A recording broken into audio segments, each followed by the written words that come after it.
اللہ کا حکم مان کر کہ میرے رب کا حکم ہے، جو انسان کے لیے منادی حلال چیزیں ہیں، اللہ کے حکم کی وجہ سے حلال چیزوں کو بھی چھوڑ دیتا ہے۔ مثال کے طور پر اللہ کا حکم سمجھ کے کھانا پینا حلال ہے، لیکن کیا کیا؟ کھانا بھی چھوڑ دیا، پینا بھی چھوڑ دیا۔ اپنی بیوی کے ساتھ اپنی خواہش کو پورا کرنا یہ حلال ہے اس کے لیے، لیکن روزہ رکھ کر اللہ کے حکم پہ عمل کر کے وہ کیا کرتا ہے؟ اس اپنی خواہش کو بھی پیچھے کر دیتا ہے کہ نہیں، میرے رب کا حکم ہے، میرے لیے جو حلال چیزیں ہیں میں ان کو بھی چھوڑ دیتا ہوں، ان کو بھی استعمال نہیں کرتا۔ تو آپ ذرا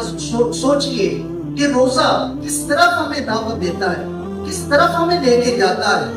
کہ میرے بندو، میرے حکم پر اگر حلال چیزیں چھوڑ دیتے ہو، کھانا چھوڑ دیتے ہو، پینا چھوڑ دیتے ہو، اپنی خواہشات کی تکلیف کو چھوڑ دیتے ہو، تو پھر کیوں حرام کے پیچھے پڑتے ہو؟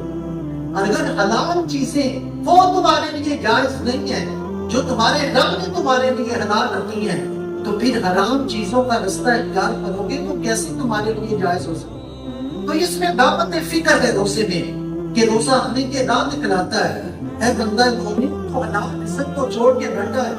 لیکن تو حرام کے پیچھے پڑا ہوا ہے، تیرا رزق حرام کا ہے، تیرا اٹھنا حرام کا، تیرا بیٹھنا، تیرے کاروبار حرام کے ہیں، تیرے معاملات حرام کے ہیں، سود تو نہیں چھوڑتا، غیبت تو نہیں چھوڑتا، چغلی تو نہیں چھوڑتا، کسی کا حق کھانا تو نہیں چھوڑتا،